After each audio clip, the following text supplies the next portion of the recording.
tenzi akati kwandiri, iwe rega kuti uchiri muduku, asi enda kuvanhu vose kwandichakutuma, uchindovataurira zvose zvandichakuudza. Ndizvo zvauchavataurira. Usavatya hako, nokuti ini ndinenge ndinewe, ndichikudzivirira. Ini tenzi ndini ndazvitaura. Ndinomukokai kuti tisangane mumunamato. Baba, tinouya kwamuri takazara nerufaro rwekuti muri pakati pedu. Tinokutendai kuti makafamba nesu mukati mesvondo rese, mukatisimudza, mukatipa simba, mukatirapa, mukatikomborera, mukatitungamirira. Tiri kudzimba dzedu, tiri muupenyu hwedu. Zvino nhasi matiunza muworship yanhasi. Uyai mweya, mugare pakati pedu. Uyai mweya, mutaure kunesu. Uyai mweya, mutidzidzise, mutinongedzere zvekuita. Uyai mweya, mutirape. Uyai Baba, mutinyaradze mukurwadziwa nekuchema. Uyai Mwari, nenyasha dzenyu muupenyu hwedu. Tinonamata mumbiri nemuzita raJesu. Amen. Tinofara hama dzangu kuti takachengetwa mukati mesvondo. Zvino tasanganiswazve, tiri kudzimba kwedu, tiri munzvimbo dzakasiyana siyana. Tinoti haleluya, Mwari ngaakudzwe neruchengeto rwawo kuupenyu hwedu. Tasangana nhasi tichifara kuti tine vechidiki watiri kuremekedza muchechi medu, wachanga wari kutitungamirira mune rusando rwanhasi. Tina mukoma Walter wanotungamirira Evangelism Committee yeYouth Fellowship yedu. Zvakare tina Dr. Ashley Kawadza wari president weYouth Fellowship yedu. Nhasi ndo wachatitungamirira murusando rwedu, tichiwapa chinzvimbo nekuti ndo chechi yanhasi, ndo chechi yemangwana. Ndinomukokai mese kuti tiuye zvakakwana, tizare zvakakwana mune rusando urwu. Mwari ari pakati pedu achitikomborera. Muzita raJesu tinogashira mukoma Walter wachiuya kunesu. Hallelujah and welcome. Pamusoro esangano dzina raMwari, chekutanga ndoda kuremekedza our pastor in charge Reverend Dr. Machinga naamai, our associate pastor Reverend Noah Chikuni naamai, Pastor Chikwepe na baba pamusoro iyi, malane leaders edu pamusoro iyi. Ndinoda kutenda chechi yedu nemukana uno wayatipa sevakomana nevasikana kuti titungamirire. Panguva ino mufaro wangu mukuru kusira nguva ino kuna our lane leader amai Mapenzi Oscar vachitipa zviziviso. Nditi pamusoro kuna Reverend Dr. Machinga, pastor in charge wedu pamwe chete namai. Nditi zvakare pamusoro kuna Reverend Chikuni, mufundisi wedu pano, namai mufundisi Chikwepe, mufundisi wedu zvakare. Yuye mweya yefu iri kutitungamirira mukati mezuva ranhasi. Vana vaMwari kwese kwamuri tinokukwazisai muzita raBaba neremwanakomana neremweya anoera. Amen. Ndine zviziviso zvishoma zvandinazvo.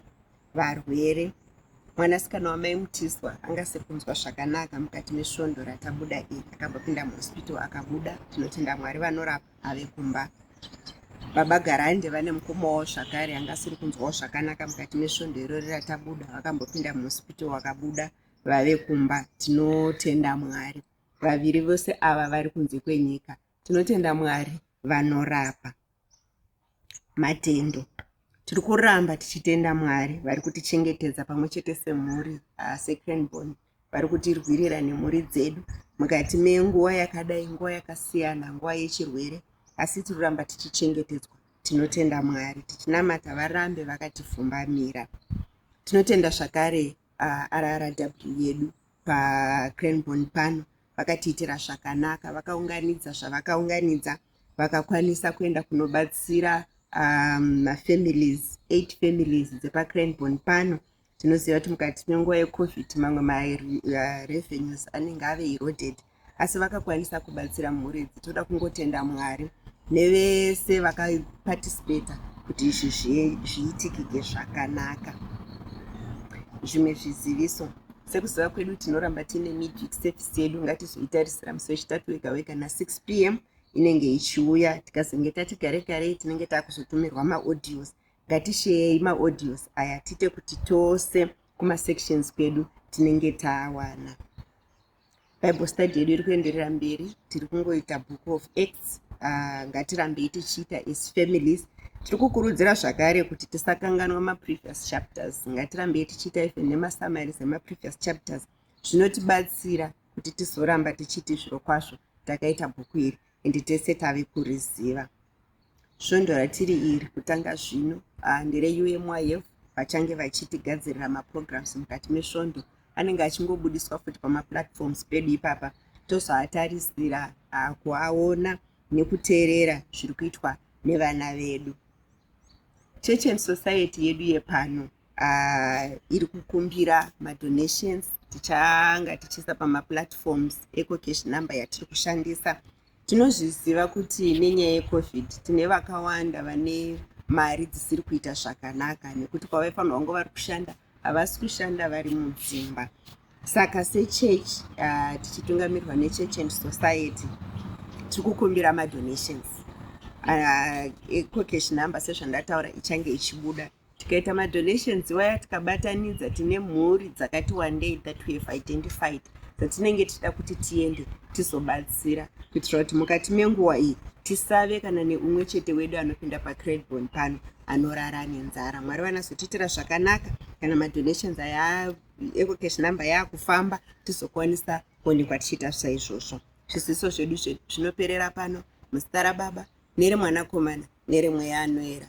Amen. Tirambe tiri kudzimba tichichengetwa naJehovha. Haleluya. Amen.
panguva ino tikufara kusiya nguva inoyi kune muparidzi wezuva ranhasi Dr. Ashley Kawadza.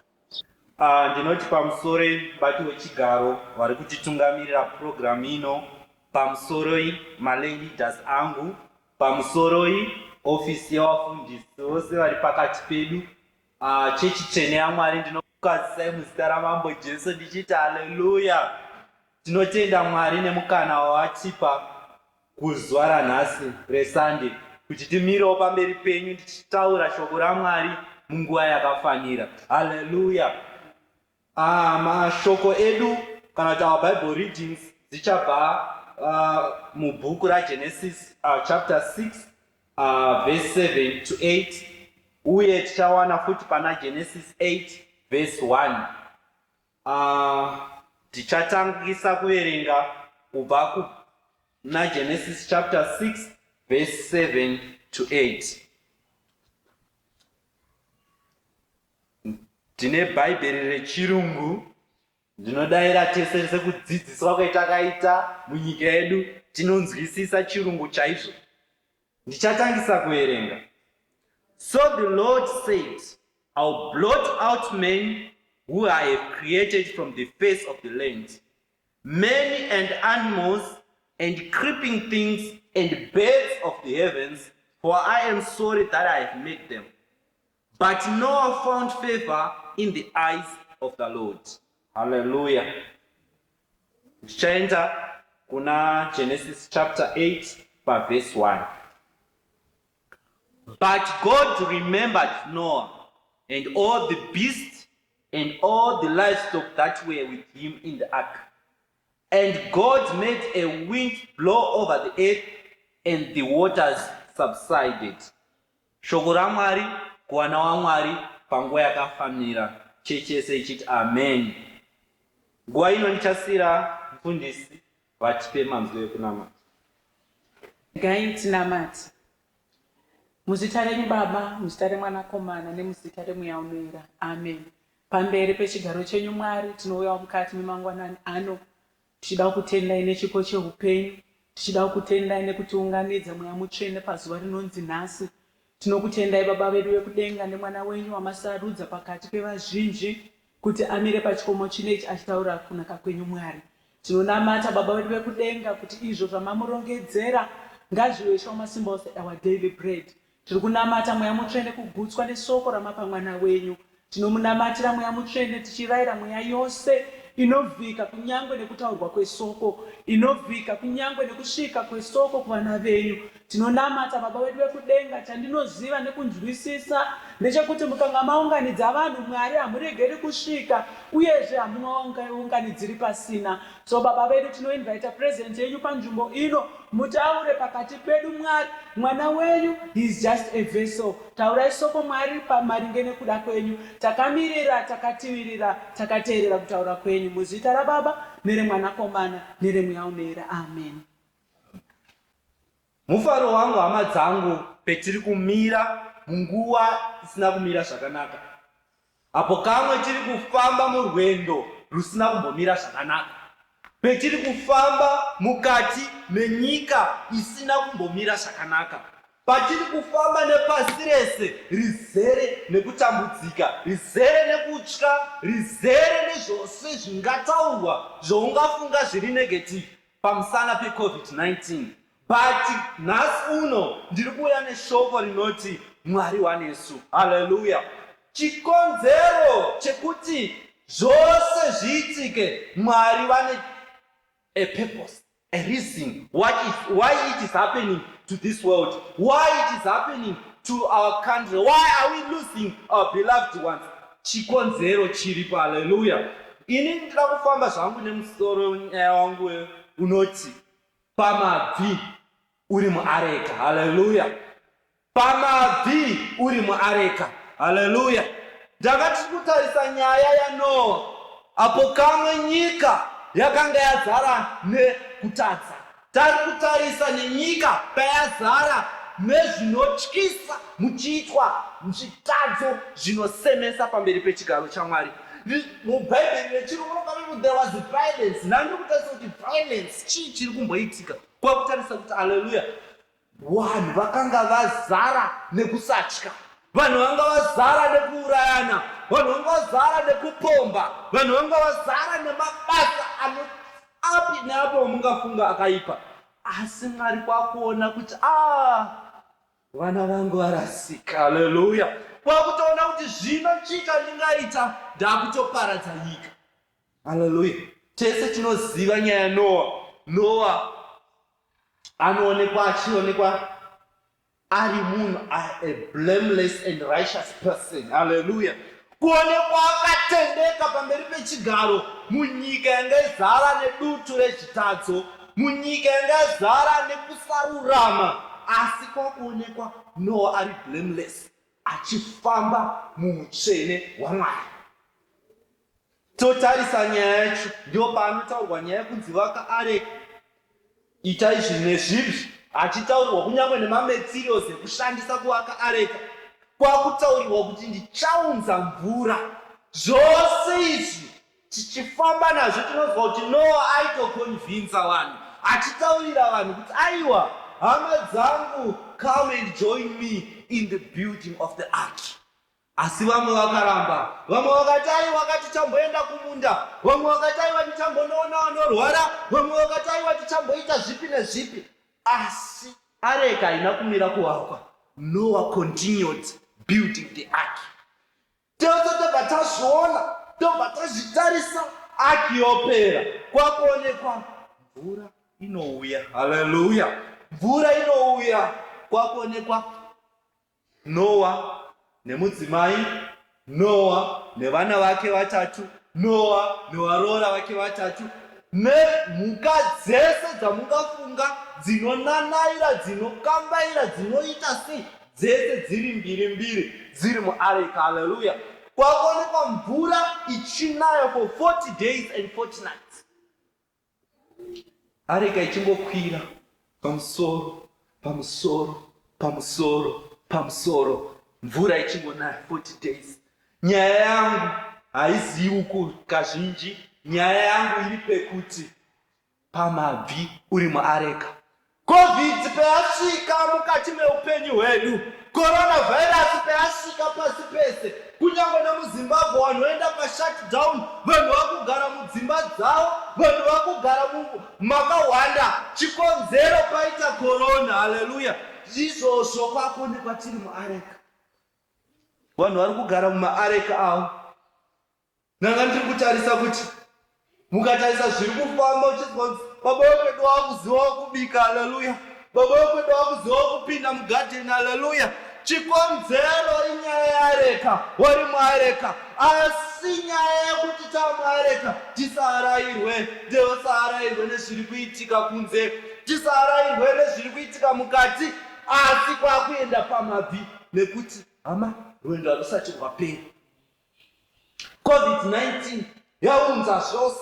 Nandi kutarisa kuti relationship iripo, waroora vamwe chete nana vamwene. Unombozwa vanhu vachitaura kuti aiwa vamwene vangu havaite, vamwe vachitaura kuti muroora wangu haite, asi nhasi muroora navamwene wese muareka. Haleluya.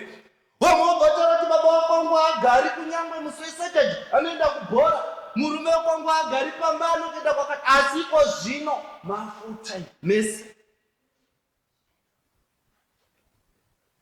What are you doing as an individual uri muareka? What are you doing as an individual uri mukati nemhuri dzekwako? What are you doing as a church? What are you doing as a family? What are you doing as a pastor? What are you doing as a president? What are you doing as a chairperson? Uri director kubasa wadzokera kumba, uri zvozvizvi mukati melockdown, chicho uri kuita. Haleluya. Wari kuita sei pamabvi? Ukaona kwana magames ari kufoma, baba vachitamba magemu newana, UEFA vachitamba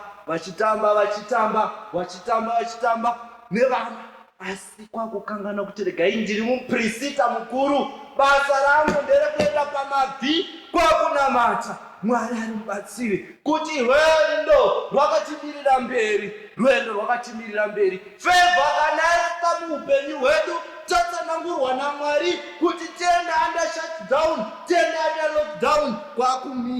kwakumira chirimomo. Jehovha ari mubatsiri weupenyu hwedu. Hama dzangu, hakuna chinhu chikuru chakafanana sekuenda pamabvi. Pamabvi pane mabasa makuru anoita. Ndandiri kutarisa nyaya yerelationship yandambotaura. Kwakuonekwa kuti for 40 days wanzi wakadzi havabikirani, for 40 days vakadzi havagarisani pamwe chete, asi 40 days and 40 nights varoora neamwene munzvimbo mumwe chete, vachitaura nyaya dzimwe chete, vachibika pamwe chete, vachiseka pamwe chete. Nanga ndiri kutaura kuti God has got a reason. Hallelujah. Mwari vane chinangwa pemunenge maamese full time daddy namama, pemaamese family vana pamwe chete nevese, kwakuziva maweaknesses, kwakuziva mastrengths evana vedu, mastrengths emurume wako, mastrengths emukadzi wako, kwakumira panzvimbo kwakuti ndinoramba ndichinamata, ndinoramba ndichinamata, ndinoramba ndichinamata, ndinoramba ndichinamata, ndinoramba ndichinamata, ndinoramba ndichinamata, ndinoramba ndichinamata, ndinoramba ndichinamata. Kwakutonamata kuti Mwari vakazvita. Ndakuziva maweaknesses ehousemate yangu. Hallelujah. Ndakuziva kuti aiwa John zvaanonga ndiri kubasa anotadza zvakati. Hallelujah. Ukaona iko zvinezvi muma 4-5 unoona mumhuri pendinonga ndiri kumbomhanyawo zviri kuita vamwe, unoona vana nababa namai vachimhanya for a jog. Kwakutarisa kuti aiwaka wakutoona kuti chimwe nechamwe chinotomboda kumhanya, wakomana tagena weight rege chimbomhanya. Kwakugadzira good relationship mukati menguva yeCovid-19. Mwari ari mubatsiri, tomira pamabvi tichinamata kuti kune nguva yatichabuda muareka. Hallelujah. Ndinozonakidzwa panozotarwa onzi Mwari vakadzotondera zvakare. Zvaitika hazvo zvekuti areka iri pamusoro pemvura, Mwari vanozorangarira kuti aiwa, I've got my people in the ark vanofanirwa kudzoka panyika. Hallelujah. Mwari favor yavanoita munguva iyoyo, vanoziva kuti aiwa, Noah neubasa hwake, kurarama muobedience, kurarama murighteousness, kurarama mublameless life. Kwakuti aiwa, I cannot leave Noah in the ark, but I'll keep on bringing more blessings. Kwakuti aiwa, mvura ngaidzi, mhepo yatumira, mvura yopera. Kwakuonekwa favor ichiramba ichirarama mune vana vaMwari muCovid-19. Hama yangu, shamwari yangu, tete wangu, shamwari dzangu dzerwendo, nyaya ndeyekuti dutu richapera. COVID-19 ichapera, ichasvika situation yekuti totakuzotaura kuti kwakanga kuine storm, kwakanga kuina COVID-19. Takuonekwa Mwari vatumira mhepo zvapfuura. Kwakuziva kuti favor yavo inorarama, favor yavo inorarama. Takudzoka mukati menyika, toonekwa tiri mukati mekuziva kuti Mwari vakatiitira zvakanaka. Tokwanisa kuchitora zvakaitika muareka. Hama dzangu, zvakaitika muareka tozvitora, tozvirarama mazviri tabuda muCovid-19. Kwakuziva kuti aiwa, Jona akanga aine unyope hwekusaverenga, that's why anga ari kufera chikoro. Naizvozvo anoda kuti averenge. Kwakuziva kuti aiwa, baba kwangu wane maweaknesses akati, regai tiagadzirise zvakati, nekuti takanamatira izvi Mwari vatirangarira after COVID-19. Nekuti Mwari vakatendeka, mukazodzika nescripture iyoyo inozoramba ichitaura kuti Mwari vanoinstructa Noah kuti achituma gunguo, akazotuma njiva, ikazouya nemaresults, vakadzoka panyika, vakararama nekusingaperi. Naizvozvo tiri kuti hama dzangu, mukati mesituation, mukati mezvose zviri kuitika mukati menyika yekwedu, mune zvose zvinotiremera, ngazvitipe simba rekuti Mwari vakatendeka, uye ngazvitipe simba rekuramba tichinamata pamabvi kwakusunga mukungu. Mwari vanotirangarira, tizive kuti Mwari vakazviita for a reason. Mwari vakagara kudenga, vakaziva kutadza kwedu, vakaona zvisina kururama, asi Mwari woti, to those who are blameless, I will show the mighty favor. And the mighty favor will always prevail to the children of God. If you live a blameless life, you are going to be a warrior. You are going to be a conqueror. You are going to be a victor of this race. This race of COVID-19, you are going to be a victor. This race of COVID-19, you are going to be a winner. And we will know we will reach there because God is the God of impossibilities. Unonzwa social media kunotaurwa zvakawanda. Vamwe vakataura nenyaya vachingoposta vachikangana kuti tiende pamabvi.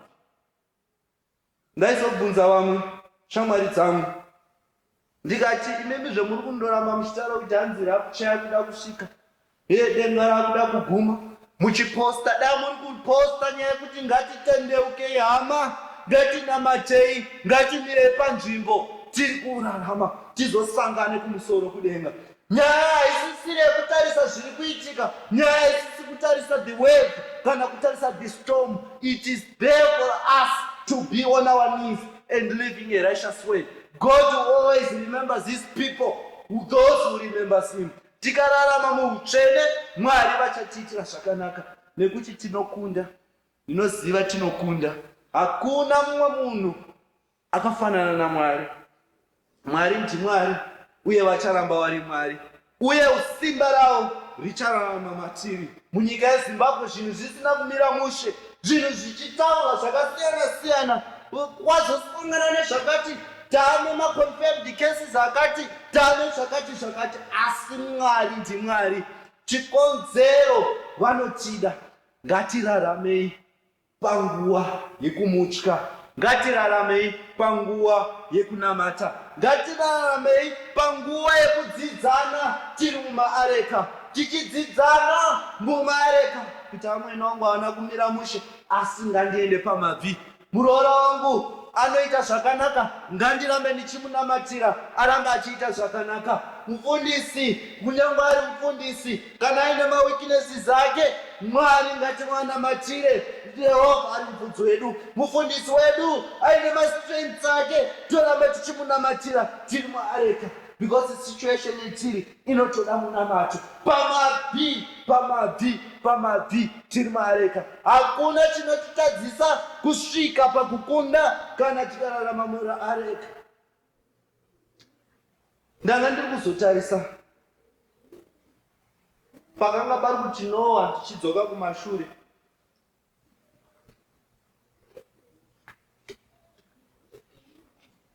Noah achitora mhuka mbiri achidziendesa kuareka. Ndandichimbotarisa mhuka iya inonzi antelope, mhuka inofarirwa neshumba. Shumba yotarisa antelope, haleluya, kwakuona kuti nyama iyi. Asi Yobha yataura kuti today I'm untouchable because there is a trumpet yaita blow kuti I have to go to the ark. Nhasi handibatwi, iwewe shumba gara ikoko. Kunde petapinda muareka takanga tiri ma-enemies in the world, but munguva ino yeCovid-19 tiri kuonana tichibvunzana, tichidanana kwazvo, tichiposterana kwazvo kuti hama dzedu tichengetedze, tisanitize, tigare mushe. Dai Mwari akatibatsira relationship iyoyo isazodzoke kunyika after COVID-19 yeruvengo yakanga iripo pekutanga. Rudo rwakanga ruri muareka ngarurambe ruchipfuurira ruchienda mberi after COVID-19. Mwari wekudenga vatibatsire, vatitungamirire. Imimi Mwari mugare muupenyu hwevana venyu. Naizvozvo ndinoti hama dzangu, mukupedzisa, pamabvi pane mubhadharo, pamabvi pane kukunda, pamabvi pane mubayiro unoshamisa kwazvo apo tiri kuona Noa ari kurangarirwa muareka, good relationships being created and the world being a better place. Muzita raBaba, reMwanakomana neremweya unoyera. Amen. Pendichakumbira mufundisi vachiuya vachitivharira nemunamati. Regai tinamate. Hakuna zita seraJesu kana nekudenga, hakuna rimwe rakadaro zita raMponesi. Zvichioma tinoda kuimbira Jesu, tichimupa mbiri nekuti hatizivi zita rinokunda irori. Tinoda kungokutendai Mwari nekuda kwesoko rauya kuupenyu hwedu. Tinoda kungokuremekedzai muchinda verugare nokuti muri Mwari. Tambo inenge tiri kunamata Mwari, tiri kuti muri Mwari vasingaunganidziri vanhu pasina. Tiri kuzviona Mweya Mutsvene kubudikidza nesoko iro mwana wenyu ataura kuupenyu hwedu. Tinoda kungokutendai changamiro masvimba ose. Mwana wenyu anga ari kusimudza nyaya inodhura kwazvo kuti tirimo muareka tinofanirwa kuramba tiri pamabvi. Kuziva kwangu Mweya Mutsvene kuti patinosangana nemadambudziko, kuziva kwangu Baba wedu wenyasha patinosangana nemachallenges Mwari, dzimweni dzenguva kunamata kunoenda koderera. Rudairo rwedu Mwari runosvika pakuenda kopera, kunyange nemusituation yatiri munayo Mwari yazara masimba ose nekutya, yazara Mweya Mutsvene nekudedera mukati meupenyu, tisiri kuziva kuti zvichaguma nekupi. Nyaya yeCovid-19 Mwari yatisiri kuziva nemagumiro ayo changamire. Zvoreva Mweya Mutsvene pamwe pacho netariro hatisisina, asi mwana wenyu ari kusimudza nyaya inodhura kwazvo kuti tiri mukati meareka, tiri mukati melockdown, tinofanirwa kuramba tiri kunamata. Mazviita Mweya Mutsvene nekuti pamazwi anotisimbisa. Andiri kuti dai matibatsira Mwari, tiri munguva yelockdown changamire, zvinhu zvakamira, zvinhu zvisiri kufamba zvakanaka, mabasa asiri kushandika zvakanaka, asi mwana wenyu atisimudzira nyaya inodhura kuti zvakadaro tinofanirwa kuramba tiri pamabvi. Tibatsirei Mwari, tiitirewo zvakanaka changamire, tisaitwe keridhawe rudairo rwedu nekuda kwesituation yatiri kurarama munaiyo. Tisaitwe keridhawe Mwari kunyange nerudendo rwedu Mweya Mutsvene nekuda kwemasituations atiri kurarama tiri munaiyo, asi kwakunzi tiri mukati mezvinorwadza, tiri mukati mezviro zvisiri kufamba zvakanaka, pakuramba takamira pamabvi. Mazvita Mwari nekushandisa mwana wenyu, mazvita Mweya Mutsvene tinodzorera mbiri yose pachigaro nekuti muri Mwari. Tanamata nokutendai muzita renyu Baba neremurumbwana neremweya unoyera. Amen.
Tinokunamatai Baba wedu mazvita nekutaura kunesu mazvita Jehovha kuti Baba wedu wekudenga tirambe tiri muareka yenyu Jehovha.